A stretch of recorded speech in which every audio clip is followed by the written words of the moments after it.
آزاد کشمیر میں بچوں کے ساتھ جنسی زیادتی کے واقعات میں مسلسل اضافہ ہو رہا ہے، حالانکہ عدالتیں ایسے جرائم کے لیے سخت قوانین کے تحت سزائیں دے رہی ہیں۔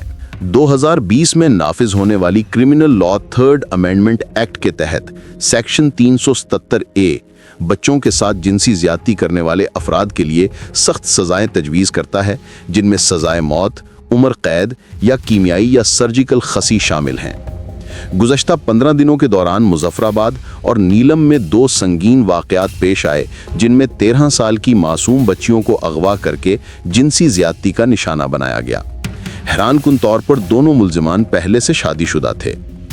ملزم نے ضلع نیلم سے بچی کو اغوا کر کے مظفر آباد کے ایک نجی ہوٹل میں لے جا کر ساری رات زیادتی کی، جس میں ضلع نیلم کی مقامی پولیس نے ملزم کو گرفتار کرتے ہوئے معصوم بچیوں کو بازیاب کروایا۔ ضلع نیلم کے اندر ہونے والے دل خراش واقعے کے چند ہی دنوں بعد محض ایک ہفتے میں ایک دوسرے ملزم نے مظفر آباد سے اسکول جانے والی بچی کو اغوا کر کے کمہار بانڈی کے مقام پر لے جا کر جنسی زیادتی کی۔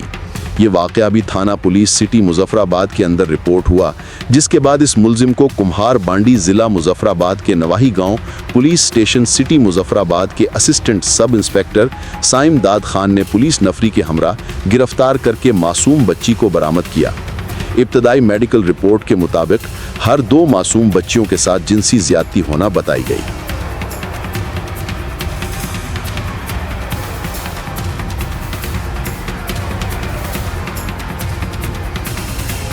سال 2023 میں راولہ کوٹ میں ایک سنگین واقعہ پیش آیا، جس میں خصوصی عدالت کے جج ایڈیشنل سیشن جج یوسف ہارون نے ملزم کو، جس نے اپنی 13 سالہ نابالغ بیٹی کے ساتھ زیادتی کی اور اس کے ساتھی کو سزائے موت سنائی۔ اس واقعے میں معصوم بچی کے ساتھ اس کا حقیقی والد اور پڑوس کا ایک شخص مسلسل زیادتی کرتے رہے، جس وجہ سے وہ حاملہ ہوئی۔ خصوصی عدالت نے متاثرہ بچی کے بیان، میڈیکل رپورٹ اور گواہوں کے بیانات کی بنیاد پر فیصلہ دیا۔ عدالت نے دونوں ملزمان کو سزائے قید کے ساتھ سزائے موت سنائی اور ہائی کورٹ کے لیے توثیق بھیجی۔ پولیس کے مطابق ملزمان نے تمام اخلاقی، قانونی اور شرعی حدیں پامال کیں۔ ایک ملزم گلفراز نے بچی کو اسکول جاتے ہوئے اپنے گھر لے جا کر زیادتی کی، جس کے نتیجے میں بچی حاملہ ہو گئی۔ یاد رہے کہ اس طرح کے جنسی جرائم کی تفتیش قانون کے مطابق DSP سے کم رتبے کا پولیس آفیسر نہیں کر سکتا۔ اس مقدمہ کی تفتیش اس وقت کے DSP سٹی سردار اعجاز خان نے کی تھی۔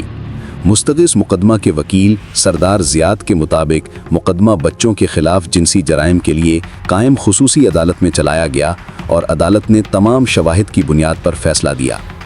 ماہرین کا کہنا ہے کہ صرف سخت قوانین کافی نہیں ہیں۔ بچوں کی حفاظت کے لیے عوامی شعور، پولیس کی فوری کارروائی اور تعلیمی اداروں میں حفاظتی اقدامات بھی ضروری ہیں۔ موجودہ واقعات ظاہر کرتے ہیں کہ قانون کے مؤثر نفاذ اور نگرانی میں بہتری کی اشد ضرورت ہے۔